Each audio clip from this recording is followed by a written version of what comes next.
네, 안녕하세요. 또 한 주가 화살처럼 지나가고 다시 여러분 만나게 되었습니다. 네, 불교 입문 1 소유하고자 하는 자를 위한 가르침입니다. 전체적으로 4부로 구성된 이 책을 우리가 시간에 구애받지 않고 사실은 부처님께서 보통의 불교 신자, 제가의 제자들을 위해서 어떤 가르침을 주셨을까? 라는 그야말로 부처님께서 직접 제가 제자들에 대한 그 사랑으로 설하신 가르침, 그 주제 안에 있는 가르침 444개가 이 책 안에 들어있죠. 그러니까 그 444개의 경을 잘 발췌 정리해서 이 책이 만들어졌습니다. 근데 저는 정말이지 그렇습니다. 불교가 삶의 심오함이 끝에 닿은 그러한 깨달음에 의해서 부처님이 법을 설하시기 때문에 글쎄 이제 꼭 출가자 위주 이렇게 말하기는 좀 그러겠지만 부처님 당시의 상황으로 보자면 출가 제자들을 깨달음으로 직접 이끄는 이런 아주 심오함에 의해서 이끄는 가르침과는 조금은 차이를 두고 가족과 더불어 세간의 삶을 살아가는 많은 사람들이 그러나 비록 깨달음으로 직접 이끄는 그 심오함에 접근은 어렵더라도 부처님에 의지해서 삶을 행복으로 이끌려는 좀 더 행복하게 살겠다라는 바람을 가지는 많은 보통의 불교 신자들을 위해서 부처님께서 설하시는 법이 있는 거죠. 그러니까 말을 하자면 이런 깨달음으로 직접 이끄는 그 심오함을 드러내는 경들에 비해서는 굉장히 쉽다. 일반적으로 제가 신자들이 세간의 삶을 살아가는 가운데 마주하는 그런 일들에 대해서 어떻게 대응해야 할까라는 세간을 살아가는 데에 길 안내가 되는 그런 법을 부처님 많이 설하셨고 그런 법들 가운데서 어떻게 책을 만들다 보니까 444개의 경을 추려가지고 이렇게 이제 책으로 정리를 해 놓았어요. 그래서 저는 사실은 이 책이 어렵지 않을 것이다 라고 생각했는데 제 생각과는 다르게 이제 책을 만나보신 분들이 어렵다라는 말씀을 많이 하셔요. 하긴 그러기는 할 겁니다. 일반적으로 우리가 살아가면서 그냥 마주쳐지는, 부딪혀오는 세상을 그냥 살아가고 있을 뿐이지 이 삶의 과정에 어떤 원리들 또는 어떤 기준이 작용해가지고 내가 이러한 삶을 살면 괴로움을 만들게 되고 이런 삶을 살면 행복을 만든다. 이런 부분에까지 좀 더 관심을 기울이지 않고 그저 살아가는, 그저 삶이 진행되고 있는 이렇게 사실은 살아오는 사람들이 일반적인 거죠. 그러다 보니까 이 삶의 심오함에 접근하는 가르침은 아니라 해도 우리가 살아가는 가운데에 삶에 대해서 좀 더 의미를 부여하고 내 삶이 어떻게 하면 더 향상할 수 있을까? 이런 관점 위에서 설해진 법들, 삶에 대해서 그간 관심 갖고 보지 않던 새로운 영역의 제시, 뭐 이런 부분이 있는 게 아닌가 싶어요.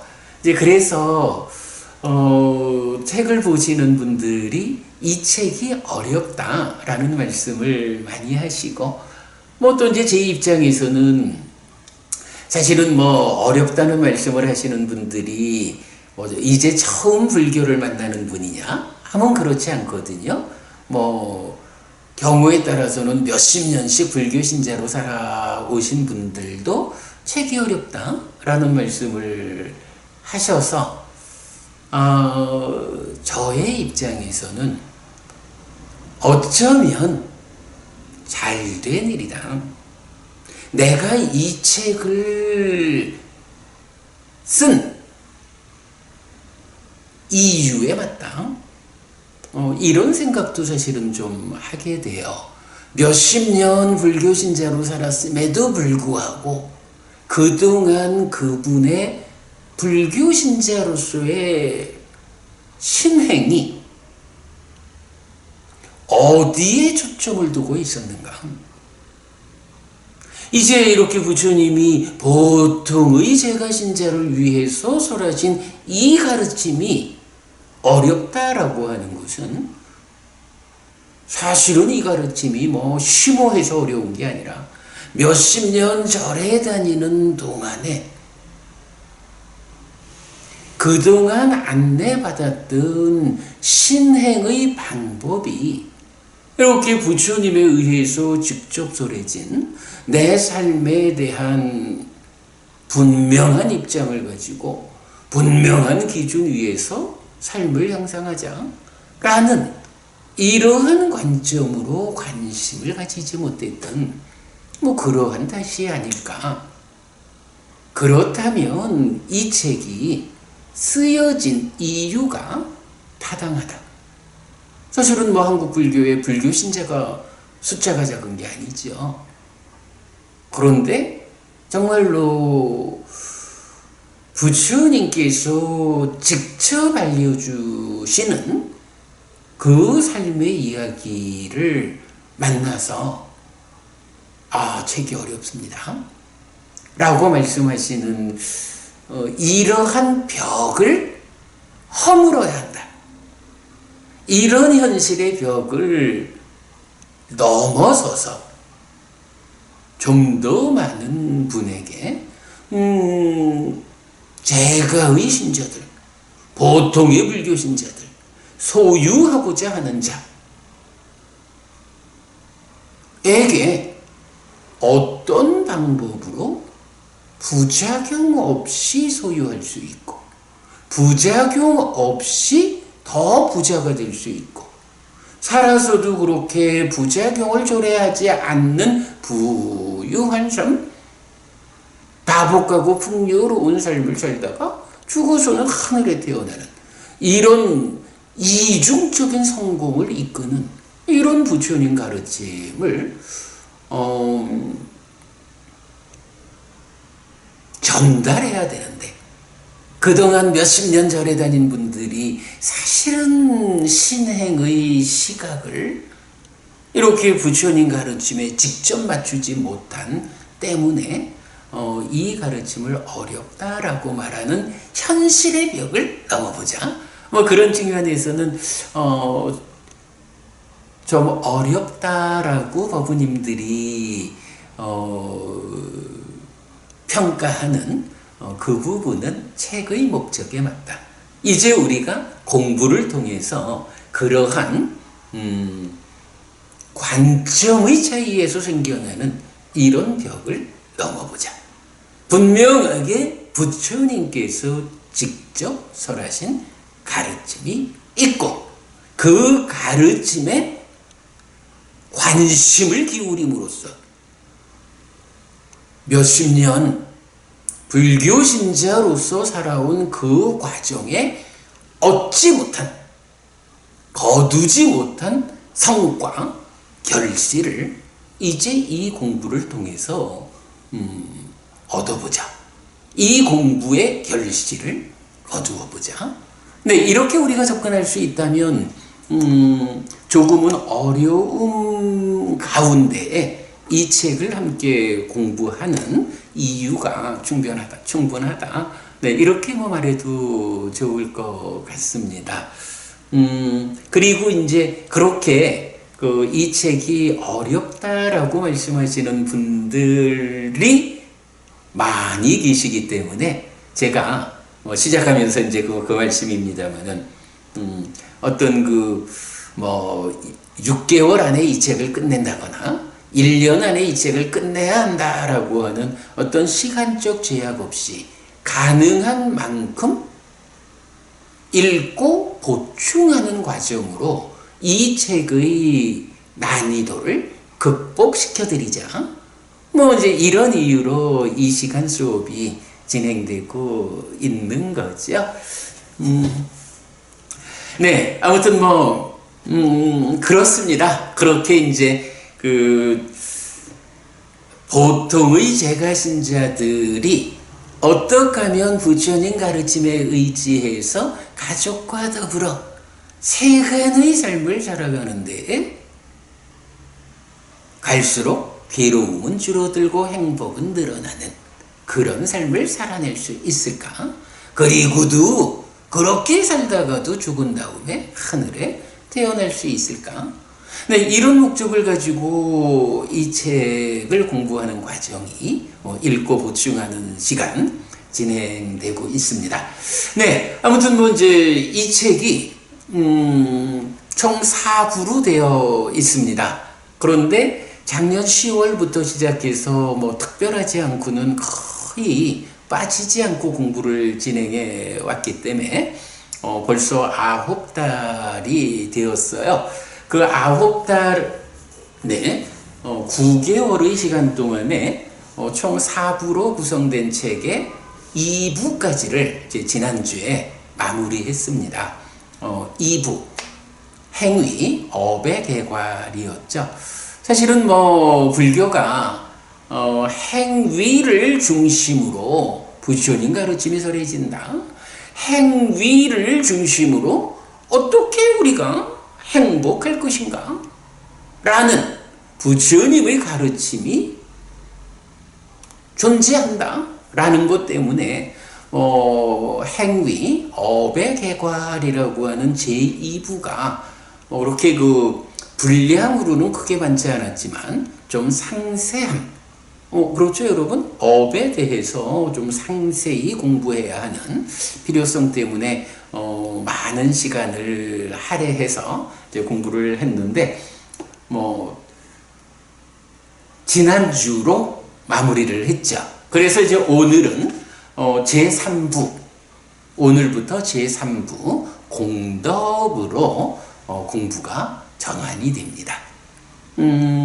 계속 말씀드렸지만은 사실은 이 행위라는 거, 그러니까 행위를 개괄하면서 총 12개의 큰 주제로 개괄해 드렸죠. 그 중에 이제 마지막 12번째 주제가 제사였는데, 제사라고 하는 것이 가지는 의미가 무엇냐라고 할 때, 나에게 오랫동안 이익과 행복을 가져오는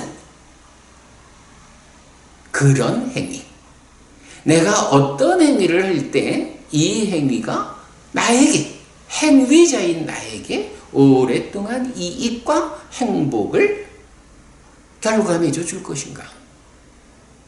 요런 개념을 가지고 정의되는 단어가 얀냐라고 해서 제사라고 번역된 말이죠. 그리고 이런 제사라고 하는 것이 그대로 이익과 행복이라고 하는 중심어,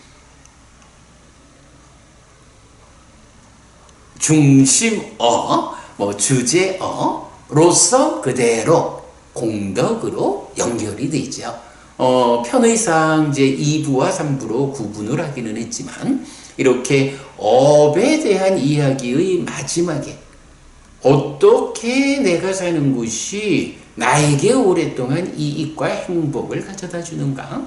이 주제로 제사라는 12번째 주제로 마무리를 하고 사실은 그 제사, 이익과 행복이라는 이 개념이 그대로 제3부 공덕으로 연결된다. 뭐 요런 좀 포괄적인 그 진행 관계, 뭐 지난주에도 말씀드렸던 겁니다. 뭐 어떻게 제가 좀 오늘 이렇게 말을 좀 횡설수설하고 있는 것 같습니다. 어쨌든 뭐 이제 횡설수설 그만하고요. 이제 바로 교재로 들어가겠습니다. 자, 이 책을 공부하면서 처음에 소개해드렸던 내용이 있습니다. 아무래도 뭐 책을 쓰면 앞에 뭐 이런저런 좀 시작하는 말을 하게 되는데 그때 소유하고자 하는 자를 위하여 라고 하는 요 부분 공부를 시작하면서 설명해 드렸었는데 지금 제가 드린 말씀이 책의 한쪽 부분입니다. 그래서 소유하고자 하는 자를 위하여 요 부분에서 조금 좀 읽어보고 시작하겠습니다.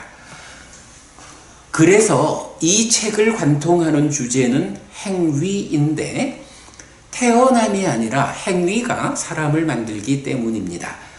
부처님은 행위에 대한 분명한 기준을 제시하는데 괴로움의 과와 보를 가져오는 행위와 즐거움, 즉 행복의 과와 보를 가져오는 행위입니다. 그리고 이 기준을 위해 가장 원초적 형태의 바른 견해, 정견이 선제되는데 1. 저 세상은 있다. 2. 화생하는 중생은 있다. 3. 업에는 과와 보가 따른다. 입니다.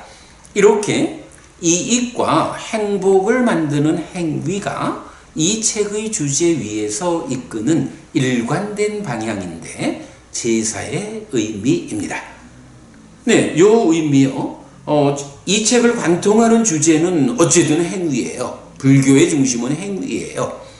그랬을 때 이익과 행복을 만드는 행위가 이 책의 주제, 즉 행위라는 주제 위에서 이끄는 일관된 방향이다. 요 표현이죠. 책을 관통하는 주제는 행위요. 그런데 그 행위가 괴로움을 이끄는 방향도 있고 행복을 이끄는 방향도 있어요. 그럴 때 이익과 행복을 만드는 행위가 일관된 방향이다. 이 책은 오직 어떻게 하면 괴로움을 만들 수 있는가? 이런 공부하는 거 아니죠. 오직 어떻게 이익과 행복을 만드는 행위를 우리가 바르게 알아서 실천할 수 있는가? 이러한 이익과 행복을 만드는 행위라는 것이 이 주제하에서 일관된 방향인데 바로 그 일관된 방향을 지시하는 말이 제사다라는 거죠. 또한 경은 행위와 행복의 중간에 있는 것을 말하는데 공덕 또는 복입니다. 말하자면 방향에 맞는 행위는 공덕을 만들고 공덕은 행복을 가져오는 과정을 설명하는 것입니다. 이 부분 뭐 이제 사실은 오늘부터 우리가 공부하려는 주제가 제3부 공덕이잖아요. 근데 이 공덕이 무엇냐라고 하면 자 어쨌든 우리가 이 책을 관통하는 주제로서의 행위가 있고 그 행위 가운데 이익과 행복을 만드는 행위 이것이 일관된 방향이고 제사요. 그럴 때 행위라는 것과 행복이라는 이 두 가지 주제를 놓고 요 중간을 차지하는 것이 있다. 사실은 이 부분은 아주 중요한 발견이죠. 그야말로 이 책을 만드는 가운데에 발견한 가장 중요한 성과 중에 하나다라고 말할 수 있는 것이 사실은 이 표현입니다. 내가 어떤 행위를 한다. 그런데 이 행위가 어떤 방향성을 가질 것이냐? 이익과 행복이라는 방향성을 가져야 된다. 그런 방향성을 갖는 행위를 제사라고 한다. 그래서 제사를 지냄. 내가 어떤 행위를 할 때에 이익과 행복이 생겨나는 건데, 그러면 결과적으로 이 행위와 행복이라고 하는 이 두 가지는 그대로 연결되어 있는가? 요 측면인 거예요. 그런데 알고 보니까 행위와 행복이 쭉 직접 연결되는 게 아니고 그 중간에 행위를 행복으로 연결해주는 매개 역할을 하는 것이 있더라라는 거죠. 네, 행위를 행복으로 연결해주는 매개자의 역할을 하는 것이 있는데 경은 그것을 공덕이라고, 다른 말로는 복이라고 말하고 있다. 요 개념이죠. 앞으로 우리가 이제 제3부에서 공덕과 관련한 이제 많은 경들을 볼 건데 중심되는 개념입니다. 행위를 행복으로 연결하는 매개자의 역할을 하는 것이 공덕이다. 네. 자, 다시 읽으면 또 한 경은 행위와 행복의 중간에 있는 것을 말하는데 공덕 또는 복입니다. 말하자면 방향에 맞는 행위는 공덕을 만들고 공덕은 행복을 가져오는 과정을 설명하는 것입니다. 그죠? 방향에 맞는 행위, 제사를 지내면 행복이 직접 만들어지는 게 아니고 그 행위를 통해서 공덕이 생겨난다. 그러면 그 공덕이 무엇냐? 행복을 가져오는 것이다. 네, 이렇게요. 행위와 행복이라는 것을 직접 말하지 않고 행위가 공덕이라는 것을 만들면 이 공덕이 매개로서 행복을 가져온다. 이런 개념입니다, 여러분. 행위, 공덕, 행복. 요거는 놓치면 안 됩니다. 그래서 이 책의 중심에는 공덕이 있습니다. 그리고 공덕의 토대가 되는 것이 있는데 보시와 오계 그리고 수행입니다. 뒤에 보시겠지만 세 가지 공덕행의 토대라는 경이 있어요. 그래서 그 경에서 보면 보시, 계 그러는데 이제 제가자의 입장에서는 오계 이렇게 보면 되겠죠. 그래서 보시와 오계 그리고 수행 이라는 이 세 가지가 공덕을 만드는 것이다. 공덕을 만드는 행위 그 토대. 그러니까 우리가 산다는 게 꼭 보시하는 행위 직접 하는 거, 오계를 지키는 행위 직접 하는 거, 수행이라는 행위 직접 하는 거, 이렇게 직접적인 행위도 있지만 사실은 보시라는 그 개념 위에서 내가 어떤 행위를 한다. 오계라고 하는 기준 위에서 내가 어떤 행위를 한다. 수행이라는 기준 위에서 내가 어떤 행위를 한다라고 좀 상세하게 말을 할 수가 있죠. 그래서 보시와 오계와 수행이라고 하는 이거를 세 가지 공덕행 이렇게 말을 해도 되겠지만 그러나 사실은 요 세 가지만이 공덕을 만든다 이렇게 말할 수는 없죠. 우리가 무언가 베푼다라는 관점에서 어떠한 행위를 하면 이 베푸는 관점 위에서 어떤 행위를 하는 이것이 그대로 공덕행이 되는 거죠. 그렇기 때문에 보시와 오계와 수행이라는 이 세 가지는 공덕행의 토대다. 이렇게 이제 우리가 경은 정확하게 표현을 해주고 있어요. 뭐 그런 개념 우리가 알고요. 다만 이 책의 목적에 따라 수행은 간략히 소개만 하고 보시와 오계를 중심으로 설명하였는데 공덕과 보시는 주요 용례를 상당 부분 소개 인용하였고 오계는 모든 용례를 소개 인용하였습니다. 라고 해서 이제 뒤에 이어지는 이 책의 내용이 공덕이라는 말은 뭐 워낙 많기 때문에 다 책을 만들자면 이만해질 거고요. 그래서 그렇게는 못하고 공덕 가운데에 우리가 반드시 알아야 하는 주요한 용례를 상당 부분 소개했다, 인용했다. 보시도 너무 많아서 다 소개할 수는 없지만 보시와 관련해서 우리가 꼭 알아야 하는 이런 그 주요한 용례를 상당 부분 소개하고 인용했다. 그런데 오계는 물론 십선업과 아주 직접 연결되고 뭐 이래 합니다만은 이 오계에 속하는 5가지를 포괄해가지고 완전한 형태로 오계가 나타나는 경우는 뜻밖의 이렇게 많지 않더라고요. 그래서 오계의 5가지 기준이 함께 소개되는 경우는 모두 뽑아가지고 이 책에 담고 있어요. 그래서 오계가 어떤 의미를 가지고 우리에게 어떤 것을 제공해 주는지 이런 부분을 경이 말하는 모든 이야기가 이 책에 담겨 있다라는 거 다시 말씀드리고요.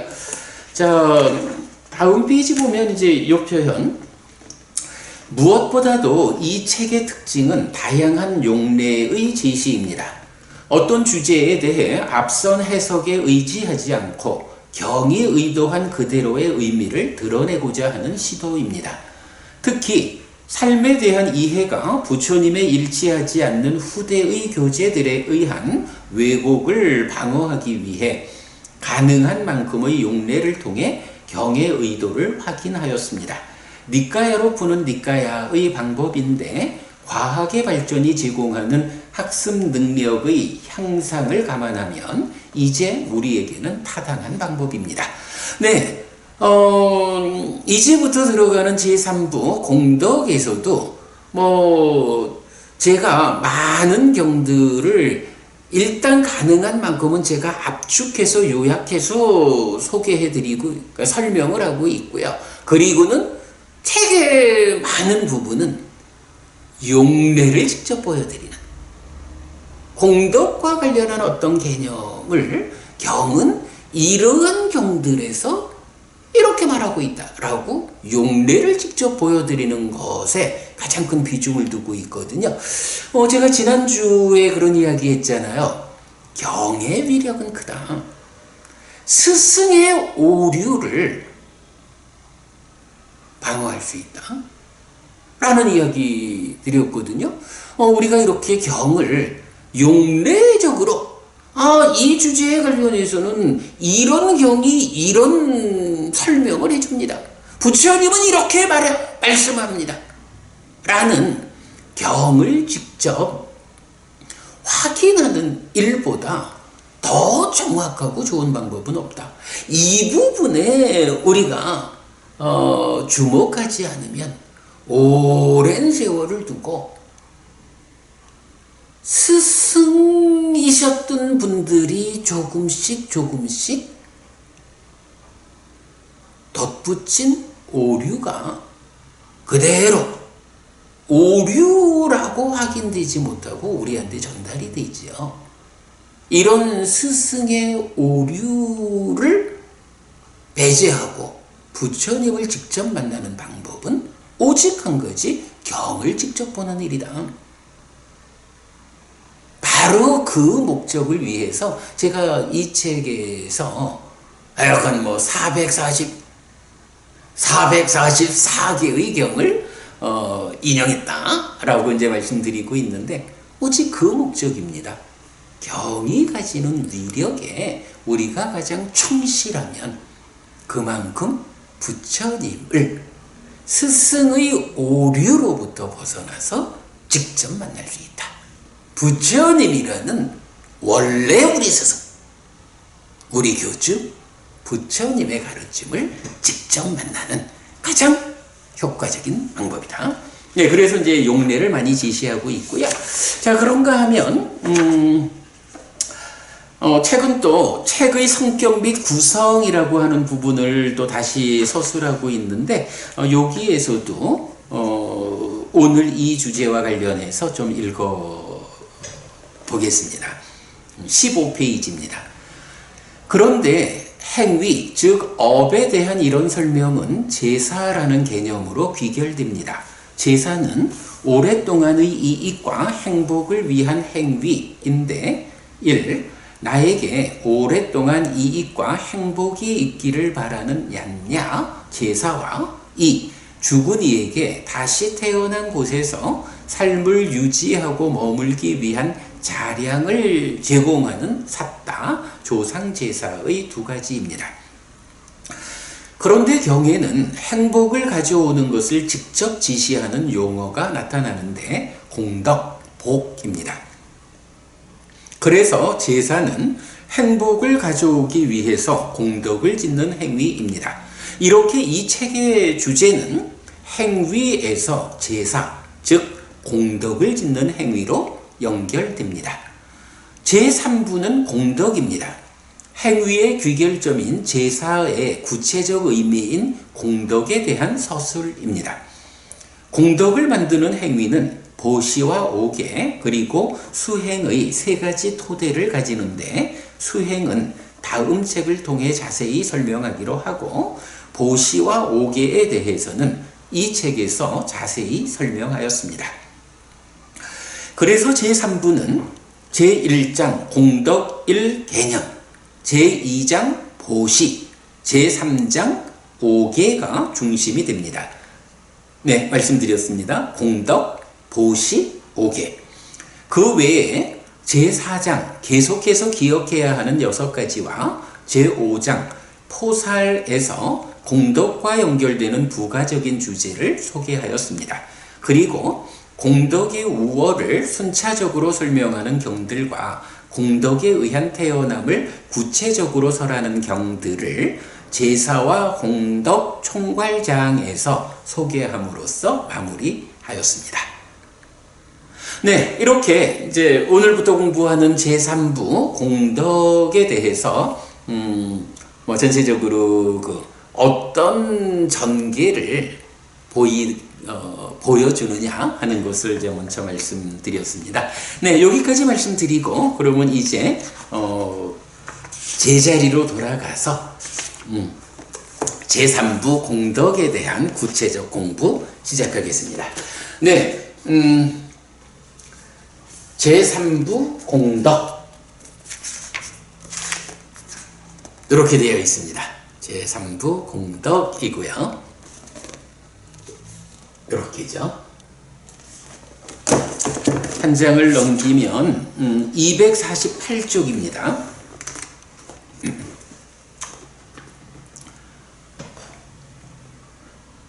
제사는 이렇게 나에게 오랫동안 이익과 행복이 있기를 목적으로 하는 의식 또는 행위입니다.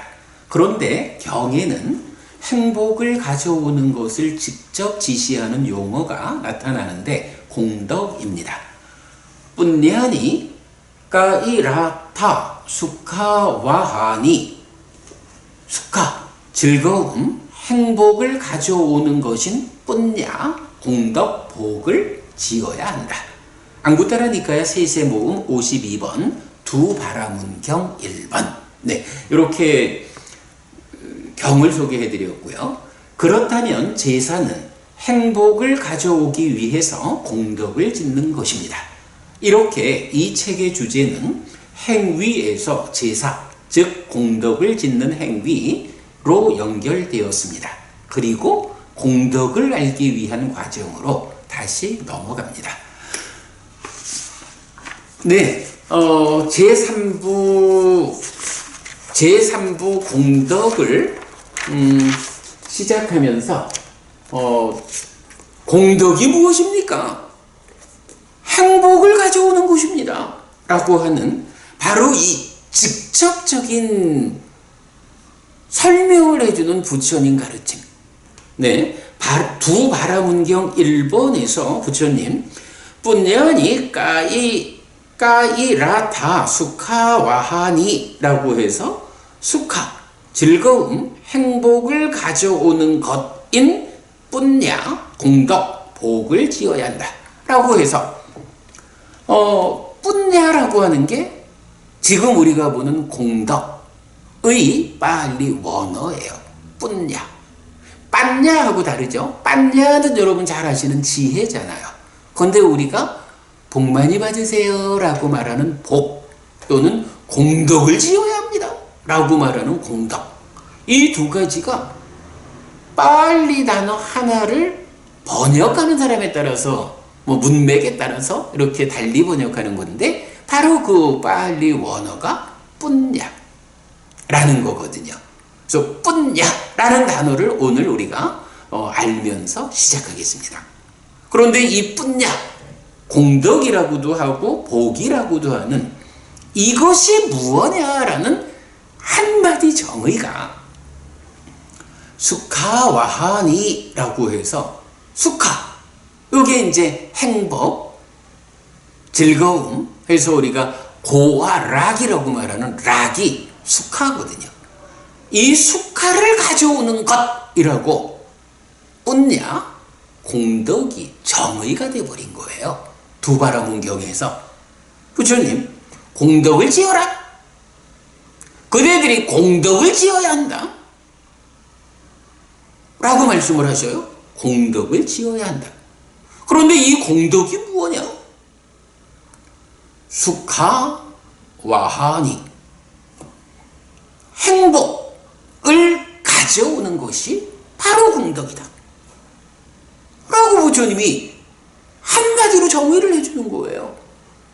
이 경 하나에서 우리가 공덕을 지어야 한다 라고 말씀하시니까 공덕이 되는 행위를 하라는 말씀이고, 그러면 이 행위를 통해서 공덕을 만들고, 그러면 이 공덕이 행복을 나에게 가져다 준다 라고 하는, 지금 제가 힘주어 말씀드리고 있는 행위와 공덕과 행복이라고 하는 이 연결관계를 말해주고 있죠. 아주 주목해야 하는 경입니다, 여러분. 네. 그래서 제가 하여간 제3부의 제1장 들어가기 전에 제3부를 대표하는 내용을 이렇게 행복을 가져오는 것인 공덕을 지어야 한다 라고 하는 요 말로 자리를 잡아준 거예요. 네. 어쨌든 공덕이라고 하는 데에서는, 이 주제에서는 가장 중요한 개념, 공덕이 무엇이냐? 행복을 가져오는 것이다. 그래서 부처님은 공덕을 지어야 한다라고 힘주어 말씀하신다. 그 공덕이 무엇이냐? 행복을 가져오는 것이다. 네. 오늘 사실 여러분 우리가 이 한 가지 개념만 명확하게 기억을 한다 하면 훌륭하죠. 이 한 가지 개념이면 됩니다. 자, 이렇게 이제 시작하는 이야기 보았고요. 그러면 이제 한 장 넘어가서 251쪽입니다. 제1장 공덕의 개념. 네, 1장 공덕의 개념이 됩니다. 무슨 이야기인가요? 앞에서 좀 전에 이제 앞에 부분에서 설명해 드렸지만, 이 책이 보시, 오계, 그리고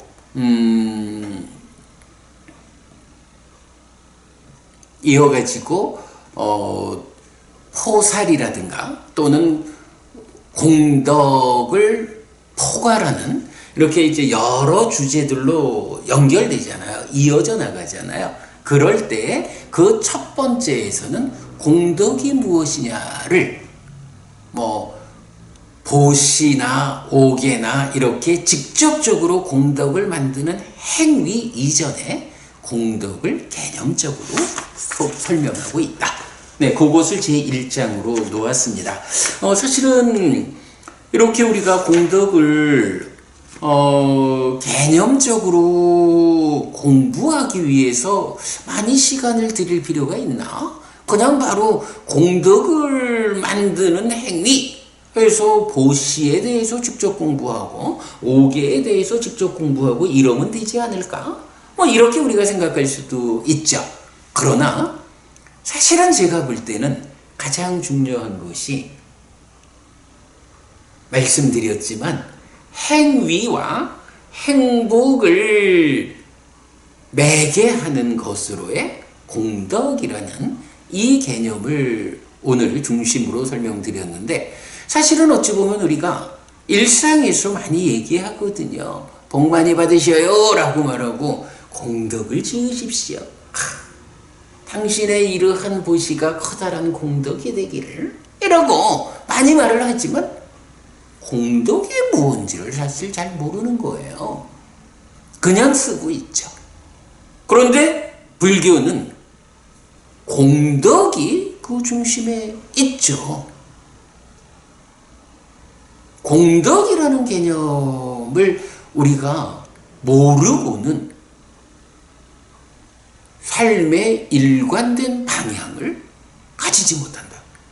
네, 이런 부분 때문에 저는 보시나 오계 이런 그 공덕을 만드는 행위에 직접 들어가기에 앞서서 공덕이 무엇인지를 우리가 같이 이해하는 여기에 훨씬 더 비중을 두고 책을 만들었죠. 네, 아무튼 그래서 제1장 공덕 1개념 들어가겠습니다. 252페이지입니다. 1. 수카, 행복과 뿐냐, 공덕. 고, 괴로움, 두카. 이 참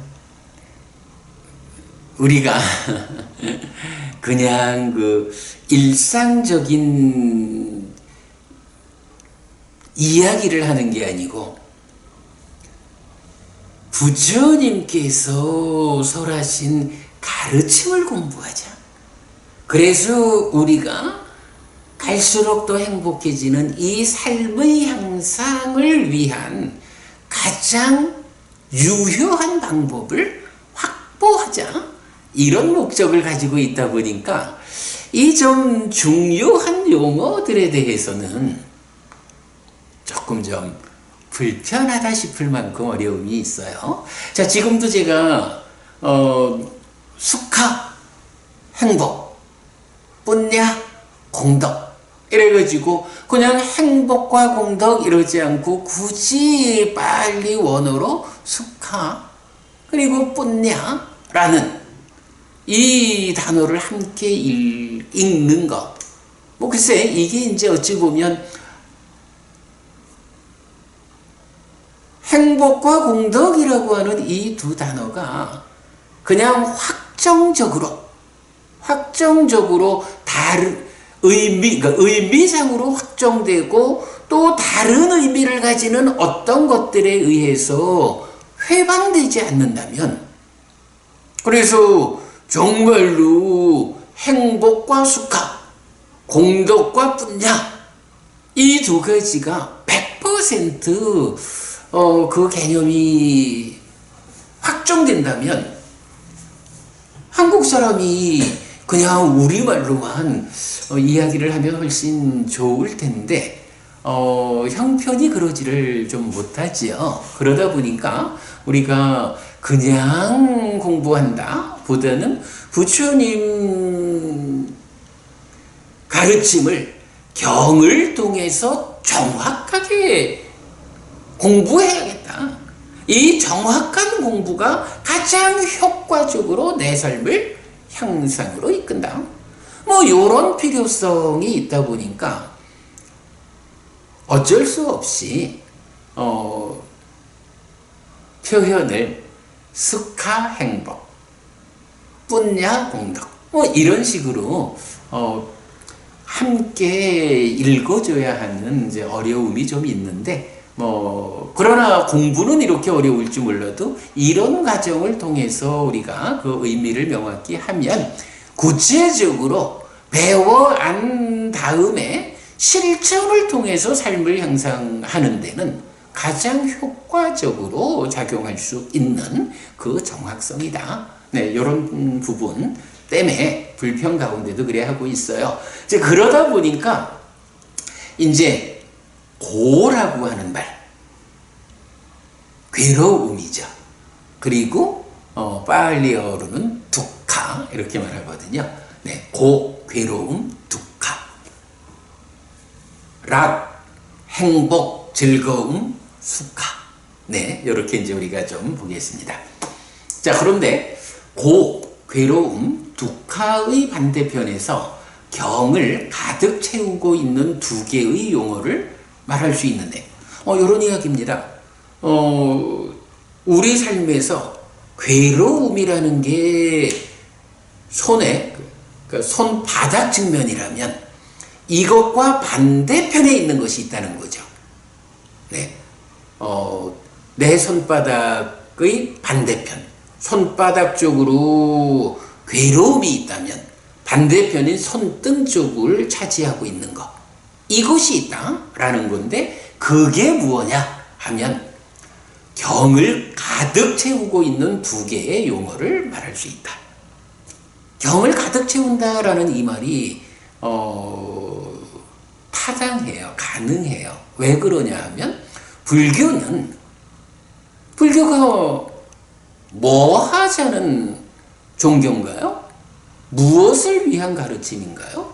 바로 고와 고멸. 이래서 중생이란 존재로 태어나 살아가는 이 삶의 불만족, 괴로움, 이 부분을 어떻게 소멸하고 괴롭지 않은 행복을 실현할 것이냐. 이게 불교다 보니까 아무래도 우리 삶에 이런 괴로움이 있습니다 라는 측면도 중요하고, 그러나 어찌 보면 그보다 훨씬 더 불교의 방점이 찍혀 있는 자리는 고멸이라는 쪽이죠. 어떻게 하면 내가 행복할 것인가? 행복이라는 여기에 불교는 방점을 두고 있다. 그렇기 때문에 경에는 손바닥 측면에, 그러니까 손바닥 쪽에 괴로움이 있다면 이 반대 손등 쪽에 행복이 있다. 그런데 이 행복이라고 하는 개념이 경을 가득 채우고 있다. 왜? 바로 부처님이 법을 설한 이유가 괴로움이 소멸한 행복을 실현하는 그런 삶을 이끌기 위한 거기 때문에 그러다. 뭐 이런 이야기죠. 자, 그래서 이제 제가 두카, 괴로움의 반대편에서 경을 가득 채우고 있는 두 개의 용어를 말할 수 있는데, 그래서 두 개라고 했어요. 행복뿐만 아니라, 근데 이 얘기는 이제 충분히 여러분, 유추가 되시죠? 어떤 행위를 통해서 행복을 만들고자 하는데, 행복하고자 하는데, 행위와 행복을 매개하는 중간 것이 있다. 그러니 이 중간 것이 만들어져야 행복이 온다. 라고 하니, 고의 반대편에는 행복만 있어서는 안 된다. 어떻게 행복을 가져올 것이냐? 라는 측면에서 공덕. 이라는 것이 함께 있어야 한다. 괴로움의 반대편에는 공덕과 행복이 함께 있다. 그래서 바로 수카, 행복이라는 말과 뿐야, 공덕이라는 이 두 가지 용어가 괴로움의 반대편에서 경을 가득 채우고 있다. 이렇게 제가 표현을 한 거죠. 네. 보통 수카는 락, 즐거움 또는 행복으로 번역하고 뿐냐는 공덕 또는 복이라고 번역하고 있습니다. 불교가 고멸을 이끄는 가르침이고 고의 반대편, 즉 고멸의 실현을 위한 것이라면 고멸의 상태를 지칭하는 용어가 수카, 즉 락, 즐거움 또는 행복입니다. 그렇다면 뿐냐, 즉 공덕 또는 복은 무엇입니까? 제가 이제 사실은 공덕이 뭐냐 하는 것을 이미 심지어 설명을 드렸습니다만은 일단 이제 책에서는 고의 반대편에서 경을 가득 채우는 것이 수카와 뿐냐, 행복과 공덕인데 행복이 무엇인지는 우리가 충분히 좀 알겠다. 그렇다면 행복과 함께 경을 가득 채우고 있는 뿐냐, 공덕 또는 복, 이거는 무엇냐? 네, 답은 이미 제가 드렸습니다만은 책은 이렇게 순서를 정해서 공덕이 무엇인지 그 개념을 확립하는 것이 제1장이죠. 네, 그래서 제가 이제 일단은 우리말로 사전에서 단어를 좀 찾아봤어요. 자, 복은 편안하고 만족한 상태와 그에 따른 기쁨, 좋은 운수 이렇게 나오고요. 공덕은 1. 공로와 덕행, 2. 불교에서 착한 일을 많이 한 힘 이렇게 나와요. 요 표현이 참 우리가 주목해야 되죠. 공덕이 불교에서 어떤 의미로 쓰이느냐 하니 착한 일을 많이 한 힘 이렇게 나오는 거예요. 착한 일을 많이 했다라는 게 뭔가요? 선업을 많이 지었다 이 얘기죠. 선업을 많이 지으면 그 행위에 따르는 힘이 있다 이렇게 말하는데 사실은 이제 그 부분을 불교에서는 공덕, 그러니까 뿐냐라는 말로 행위에서 행복이 생겨나는 이 과정에 바로 그러한 착한 일을 많이 한 선업을 많이 지은 그 힘이 생겨나가지고 이것이 행복을 가져온다. 이렇게 표현되는 거죠. 국어사전에서도 요 공덕이란 개념을 잘 표현해 주는 것 같아요. 네. 뿐냐, 공덕, 일단 그런 의미가 됩니다. 근데 이제 그렇게 착한 일을 많이 한 힘이 생기면 그러한 삶은 어떠냐? 편안하고 만족한 상태, 그에 따른 기쁨, 좋은 운수, 이렇게 복이라는 말도 국어사전이 정의해 준다. 그 다음에 이제 우리가 수카를 번역하는 행복이란 말이 있죠. 행복, 복된 좋은 운수, 욕구가 충족되어 충분한 만족과 기쁨을 느끼는 상태, 이렇게 행복이 정의되고 있어요. 즐거운 느낌이나 마음 이래야 하고 락, 즐거움이나 위안 이렇게 표현되고 있는데 이렇게 보면 복하고 행복하고가 이렇게 연결되는 개념. 자, 그랬을 때 아무튼 우리가 우리말로는 이 번역의 타당성을 이렇게 줄 수 있겠어요. 뿐냐라고 하는 것은 착한 일을 많이 한 힘이다 라는 거, 그거를 공덕이라고 말하고 있고 우리가 이 의미를 해석해 보자면 결국은 십악업을 버리고 십선업을 적극 실천하는, 달리 말하면 착한 일을 많이 하면 거기서 그렇게 선업을 지었다라는 것으로 내 삶을 관통하는, 내 삶의 보탬이 되는 힘이 생긴다. 요런 의미가 공덕이다. 그리고 연계된 개념에서 복이라고 말하면 바로 그렇게 선업의 결과로 내가 삶을 살아갈 수 있는 힘이 생기니까 힘 있는 자의 삶은 편안하고 만족하다. 그래서 기쁘다. 운수가 좋다. 이렇게 말하는 거죠. 그리고 그것에 의해서 최종적으로 결과되는 수카, 행복이라는 것은 그런 과정에 의해서 복된 좋은 운수. 욕구가 충족되어 충분한 만족과 기쁨을 느끼는 상태. 이렇게 되는 거죠. 욕구가 충족되어 충분한 만족과 기쁨을 느끼는 상태가 행복이다. 수카. 이래 되면 불교적으로 타당한가? 이렇게 말할 수 있어요. 불교는 뭐 욕구를 충족하는 게 아니라 욕구를 버림으로써 행복해지는 거 아니냐? 이렇게 말할 수도 있지만, 뭐 우리가 이제 뒤에 더 공부를 하겠지만, 사실은 내가 일제의 괴로움을 소멸하고 깨달아야겠어. 라는 이것도 욕구라고 하는, 뭐 이제 이 부분을 정확히 지시하는 교리 용어는 찬다라는 게 있죠. 우리가 관심이라고 번역하고 있고, 거기에 탐진치가 함께하는 찬다를 찬다라가라고 해서 욕탐 이래 번역하죠. 우리는 지나친 관심 이래 번역하는데, 그런 측면에서 보면 내가 잘 수행해서 깨달아야겠다 라는 이것도 지금 사전이 말하는, 국어사전이 말하는 욕구에 해당하는 거예요. 찬다, 관심이에요. 그 관심은 언제 완전히 해소되느냐? 깨달음을 성취하면, 갈 대로 다 갔기 때문에 내가 열반을 향해서 가야겠어 라고 하는 이런 관심, 이런 욕구가 도착함으로써 해소되는 이런 부분을 뭐 운나바 바라문경 같은 데서 말해주고 있거든요. 그래서 나쁜 의미의 욕구, 나쁜 의미의 관심은 버려나가야 하는 거고, 그것을 버려나가기 위해서는 좋은 의미의 관심, 좋은 의미의 욕구가 에너지로 작용해줘야 하는 이런 부분을 우리가 함께 봐야 하죠. 네.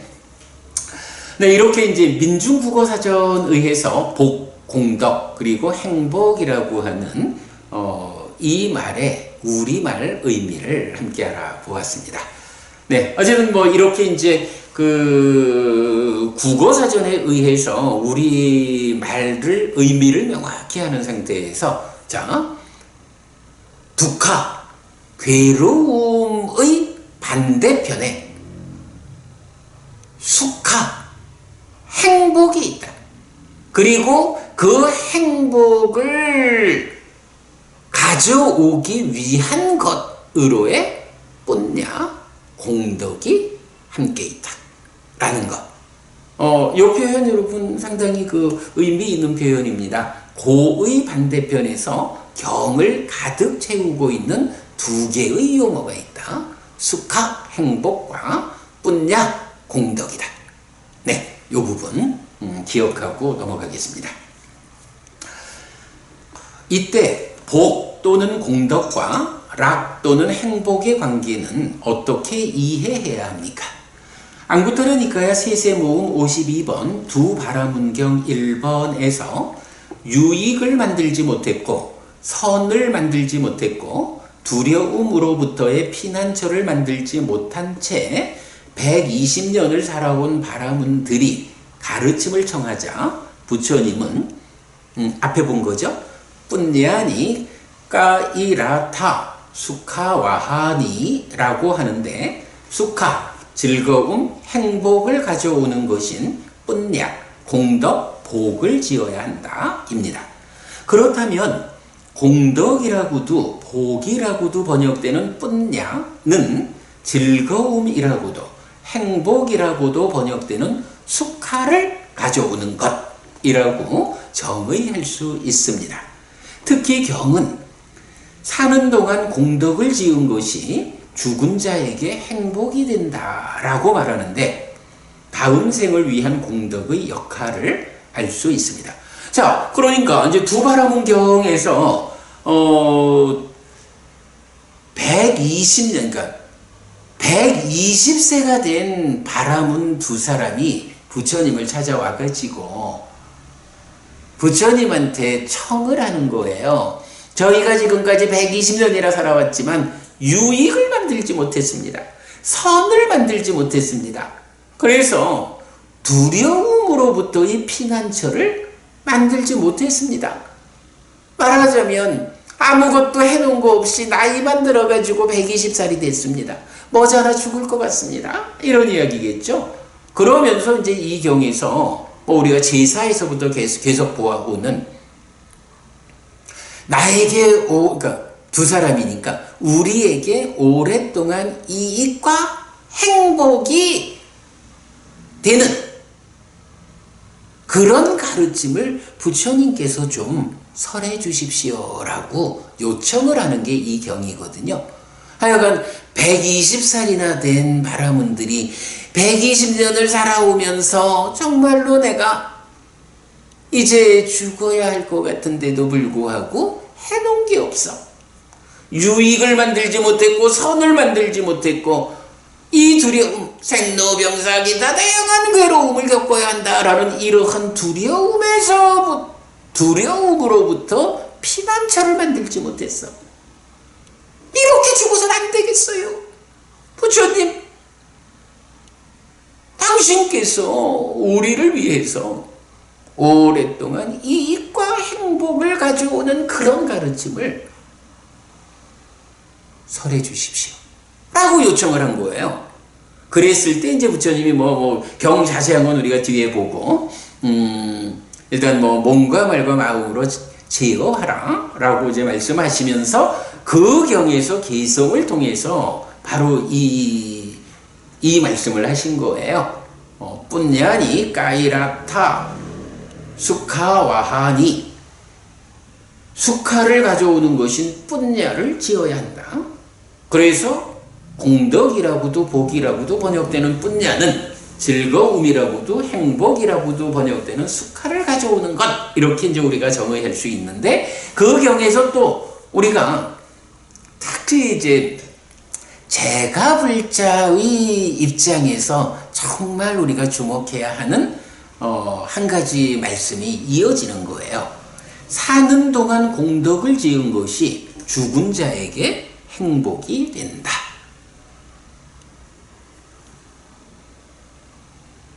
사람들은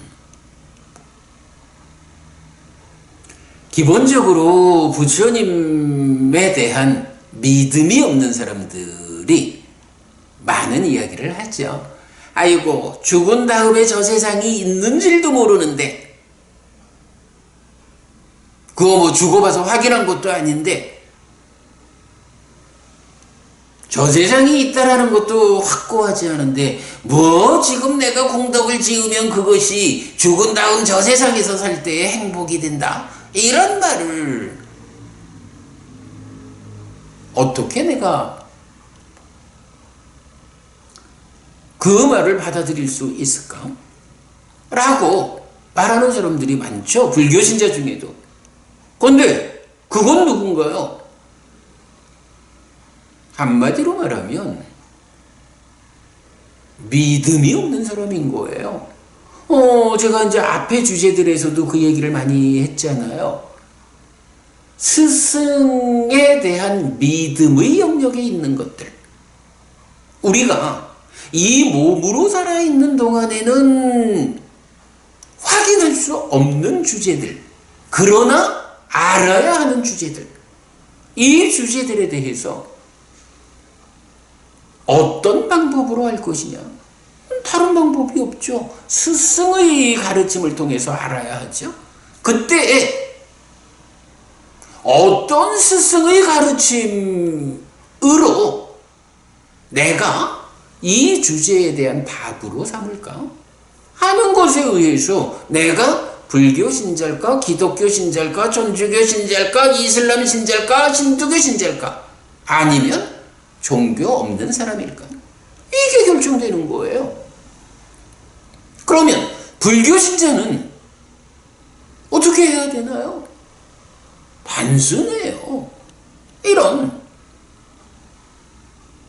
내가 직접 확인할 수 없지만 알아야 하는 이런 주제들에 대해서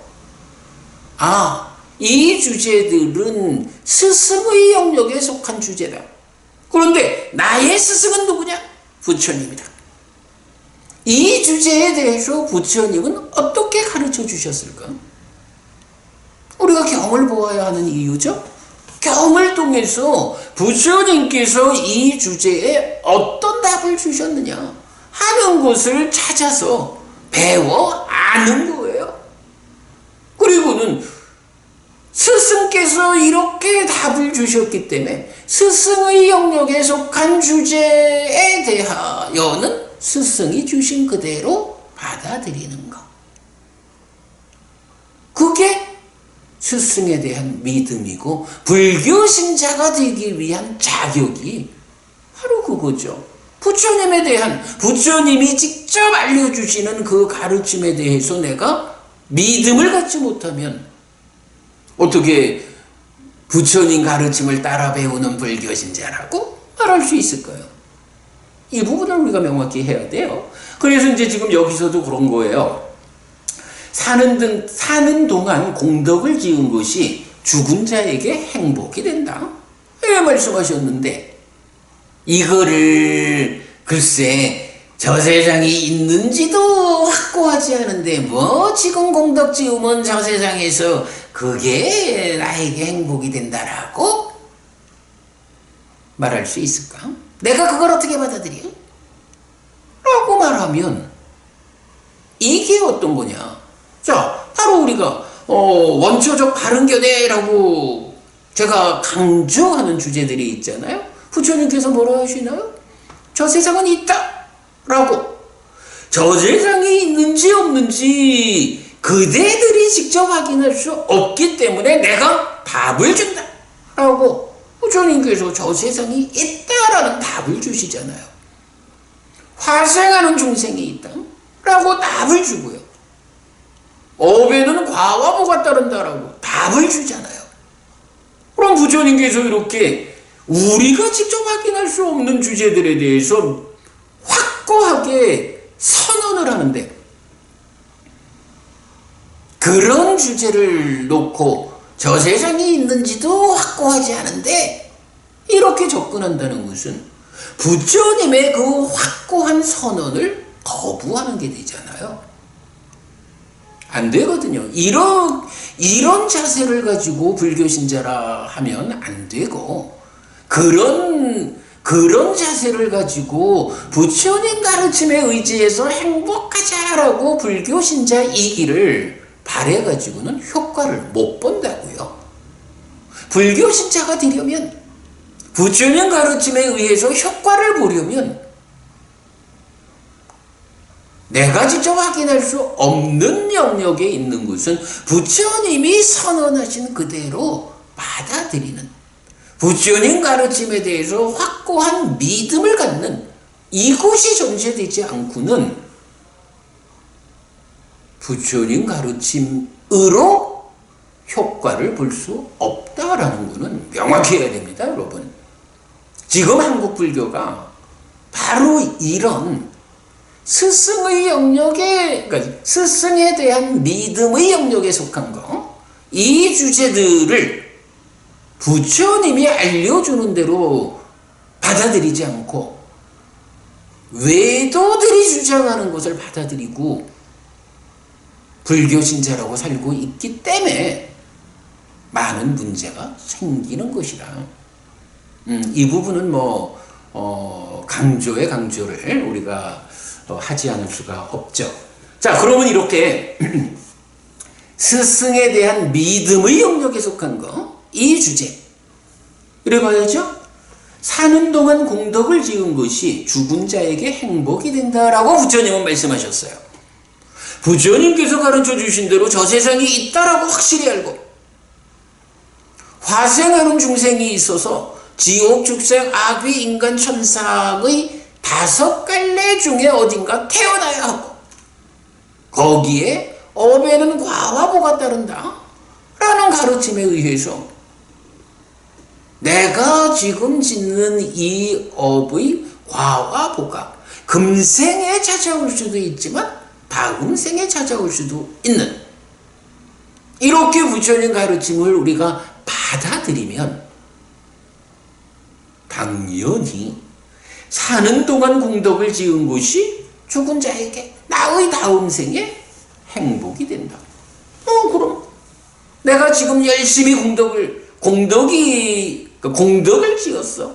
이 공덕이 이 몸으로 살아있는 동안 나에게 경험되지 않으면 그대로 다음 생에 살아가는 나에게 힘이 되는 거지 뭐. 이게 뭐 어려울 게 있고 이거 가지고 고민할 일이 있나요? 부처님에 대한, 부처님 가르침에 대한, 스승에 대한 믿음의 영역에 속하는 주제를 그대로 가르침대로 받아들이고 나면, 달리 말하면 믿음 있는 불교 신자가 되고 나면 전혀 어려움이 없어요. 아, 부처님께서 이런 답을 주셨구나. 그러니 내가 물론 뭐 살아있는 동안 행복하기 위해서 가르침을 배워 알고 실천하는 거죠. 그러나 또 그만큼 큰 비중을 갖는 게 내가 죽은 다음 이 몸으로 영원히 살지 못하니 몸이 무너져 죽으면 저 세상에서 태어나야 하는데 저 세상에서도 내가 행복해야 되잖아. 저 세상에서도 내가 행복하려면 살아있는 동안 열심히 공덕을 지어야지. 뒤에 계속 나옵니다만은 어떻게 공덕을 지을까? 보시하고 오계를 지니고 수행하고, 이 세 가지가 공덕을 짓는 토대가 되는 것이다. 뭐 이렇게 우리가 알아버리면 아무 어려움이 없죠.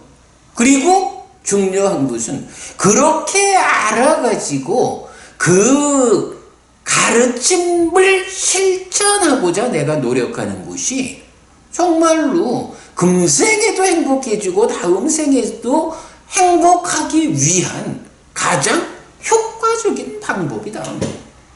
그러니까 경에서는 부처님은 많은 곳에서 현명한 자, 지혜로운 자, 이 말씀을 많이 하시거든요. 우리가 이렇게 잘 배워 알아서 그대로 실천하는 현명한 자, 지혜로운 자가 되는 것이 내 삶이 살아서도 행복하고 죽은 다음 저 세상에서도 다음 생에서도 행복하기 위한 가장 효과적인 방법이다 라는 요 개념 놓치지 않아야죠. 예.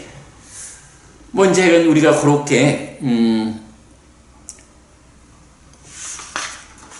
그렇게 믿음을 가진 사람이다 라고 우리를 정의할 수 있다면 부처님의 이런 말씀 한마디, 사는 동안 공덕을 지은 것이 죽은 자에게 행복이 된다.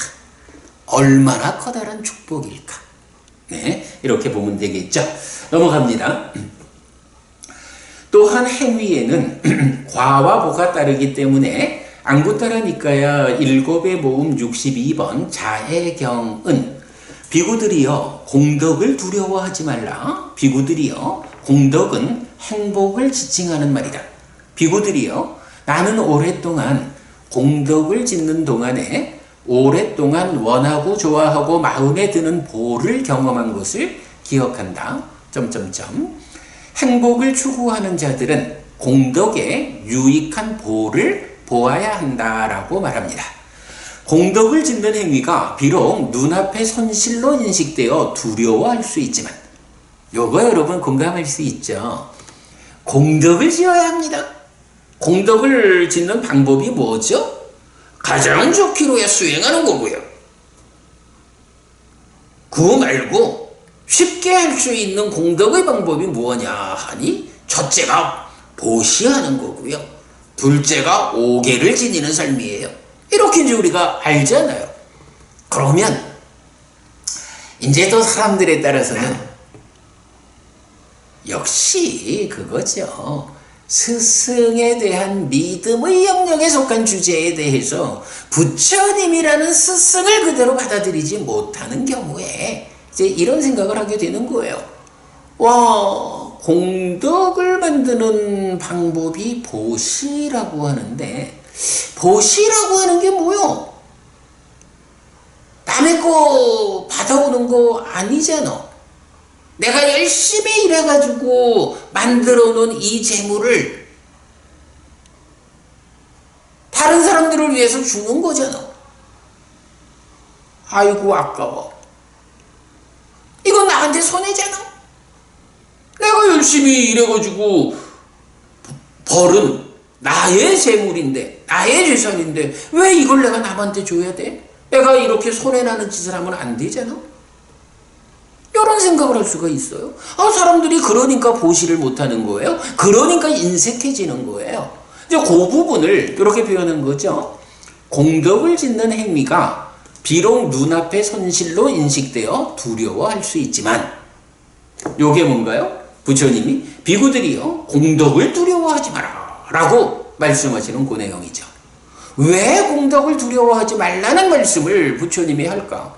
아니, 공덕이야 행복을 가져오는 건데 왜 거기서 공덕을 두려워하지 말라는 말씀을 부처님 하셨을까? 이런 측면인 거예요.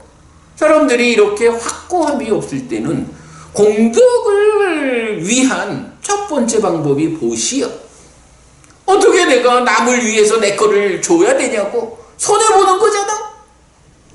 이런 손실이 두려워가지고 공덕을 짓고자 하지 않는 이런 사람들을 위해서 부처님이 딱 지적하시는 거죠.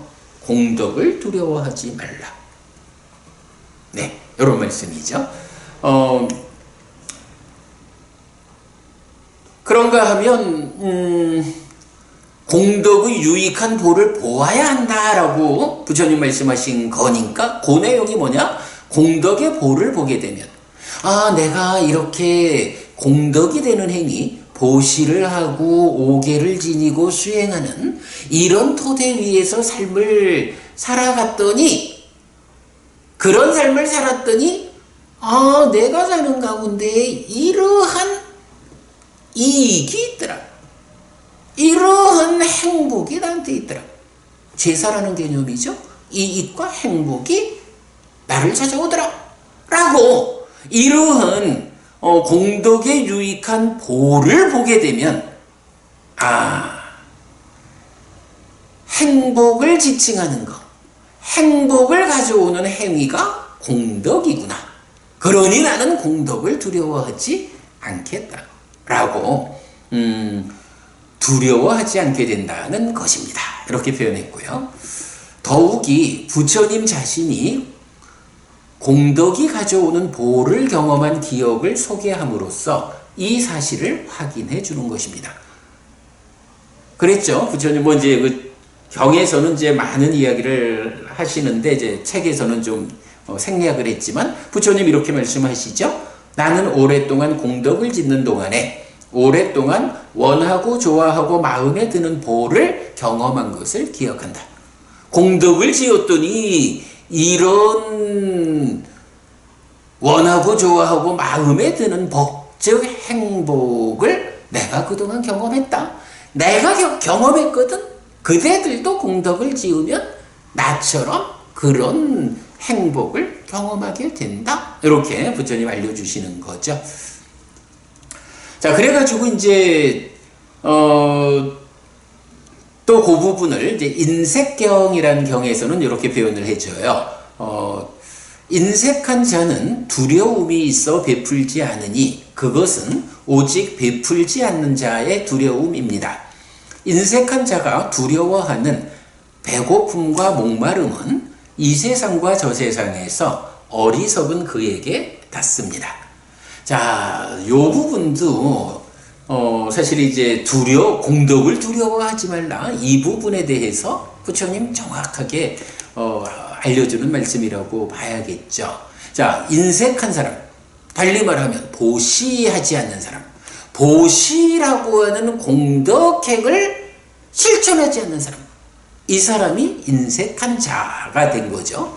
그러면 인색한 자는 왜 보시하지 않느냐 하니 두려움이 있어 베풀지 않는다. 이렇게 말하는 거죠. 인색한 사람이 베풀지 않는, 보시하지 않는 이유가 뭐냐 하면 두렵다는 거예요. 두려워. 그런데 그러면 무엇이 두려운가? 라고 하니 인색한 자가 두려워하는 배고픔과 목마름은 이래서 아니 내가 이래서 벌은 내 거를 남을 위해서 주다 보면 결국 나는 배고파지고 목말라질 거 아닌가? 내가 남들의 배고픔과 남들의 목마름을 해결해 주기 위해서 내 거를 그 사람들을 위해서 준다, 베푼다, 보시한다. 이러면 정작 나는 배고파지고 목말라질 거 아닌가? 하는 이런 두려움이 있다는 거예요. 그런 두려움 때문에 인색한 자는 베풀지 않는데 사실 이거는 오직 베풀지 않는 자, 보시하지 않는 자, 그 자가 스스로 가지는 두려움인 거예요. 그런데 이제 부처님은 또 명확한 답을 하나 주셔요.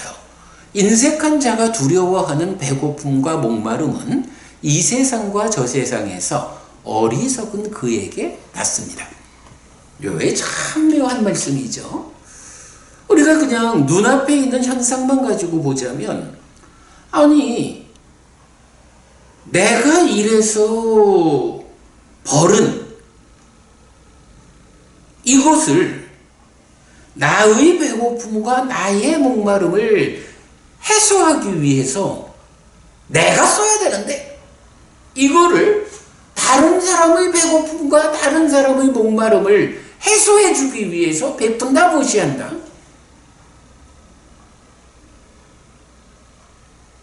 그러면은 나는 어떡하냐고. 이런 두려움을 가지고 베풀지 않는 사람이 인색한 사람이에요.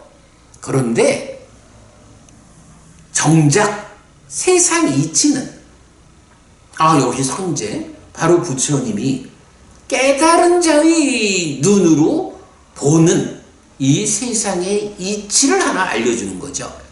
우리처럼 아직 배우지 못한, 아직 깨닫지 못한 사람들 생각에서는 우리처럼이라고 말하긴 좀 그렇다. 우리는 그래도 열심히 배워 알고 실천하고자 하는 사람들이니까 조금 알죠. 그런데 배우지 않아서 알지 못하고 실천하지 못하는 사람들이 베푸는 일을 통해서 정작 내가 배고파지고 내가 목말라질 거요 라는 이런 두려움을 갖지만 깨달은 자의 시각에서 보는 이치에 의하면 아니라는 거예요. 이러한 배고픔과 목마름, 인색한 자는 그것을 두려워하지만 이렇게 그 두려움 때문에 베풀지 않는, 보시하지 않는 사람에게 세상의 이치는 이 세상과 저 세상에 걸쳐서 살아있는 동안에도 그렇고 죽은 다음에도 그렇고 그 배고픔과 목마름이 그에게 온다. 이렇게 부처님이 알려주시는 거예요. 이게 인색경의 말씀이에요. 정작 나는 내가 배고프고 목마를까 두려워가지고 베풀지 못해요. 보시하지 못하는데 세상 이치에 의하면 그런 두려움 때문에 베풀지 않는 자에게 그 배고픔과 목마름이 찾아온다는 거예요. 그럼 그건 역으로 말하면 뭐가 되죠? 이러한 배고픔과 목마름은 베푸는 자에게 찾아오는 게 아니다 라고 바르게 세상 이치를 배워 아는 사람은 보시하잖아요. 베풀잖아요. 그러면 이렇게 베푼 사람이 인색한 사람의 시각에 의하면 배고프고 목말라야 하는데 세상 이치가 거꾸로 이렇게 베푸는 사람에게는 배고픔과 목마름이 찾아가지 않고 그것이 두려워가지고 베풀지 못하는, 보시하지 못하는 인색한 사람에게 배고픔과 목마름이 찾아간다라는 거죠. 이게 세상 이치다라고 부처님이 알려주시는 거예요. 그러므로 그대들은 인색한 자가 되지 말고 베푸는 자, 보시하는 자, 공덕을 짓는 자가 되어서 그 배고픔과 목마름이 그대를 찾아오지 못하게 방어하라. 이런 말씀을 주시는 거예요. 그러면 이런 이치가 부처님이 말씀하시니까 우리가 배워 알자, 이런 측면에 있을까요? 어찌 보면 저 세상은 있다거나 이런 선언은 부처님에 대한 믿음의 영역이 있는 거예요. 그러니까 그거는 그냥 확인할 수 없으니 알려주시는 대로 알아야 되지만, 사실 이제 이런 말씀 같은 경우는 사실은 이 가르침에 의해서 우리가 잘 생각해 보면 그렇구나, 이건 사실은 부처님이 알려주시지 않아도 우리가 스스로 할 수 있는 일인데 그걸 우리가 몰랐구나 라고 결론을 낼 수 있어요. 무슨 의미인가요?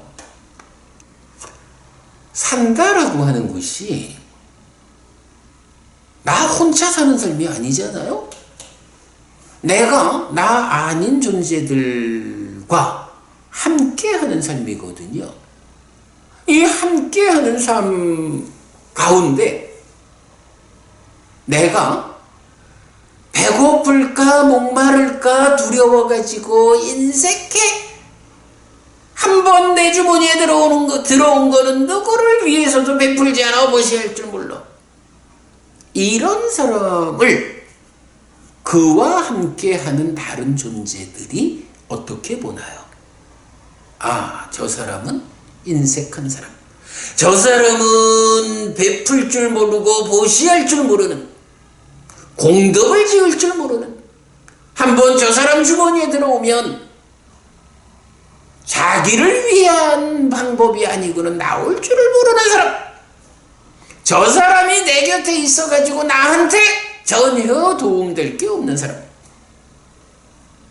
이렇게 나 아닌 사람들이 나를 보게 되잖아요. 그러면 어쨌든 이 관계라는 거는 상호적이잖아요. 다른 사람 입장에서 이렇게 자기만 생각하고 한번 자기 주머니에 들어간 거는 꺼내놓을 줄 모르는, 베풀지 못하는 이런 인색한 사람을 위해서 다른 사람들이 어떻게 우호적일 수 있고, 어떻게 이 사람을 위해서 먼저 어떤 우선순위에서 이 사람을 먼저 배려할 수 있을까? 당연히 많은 사람들로부터 소외되게 되죠.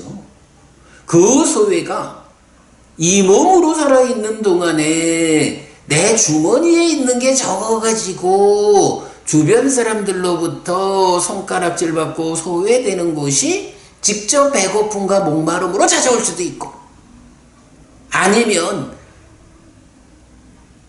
이 몸으로 사는 한평생 동안은 부모한테 물려받은 게 많든 어떤 형태가 되어서 재산이라고 하는 힘이 있어가지고 당장 배고픔과 목마름은 면할는지 몰라도, 그러나 죽은 다음에 가져갈 수 없는 것에 의해서 금생은 살아낸다 해도 이렇게 베풀 줄 모르고 인색한 이 사람의 주변 관계에 의해서 다음 생을 위한 준비가 되어지지 않고 다른 사람들로부터 도움받지 못하는 이런 상황의 끝에 다음 생에는 어떻게 되나요?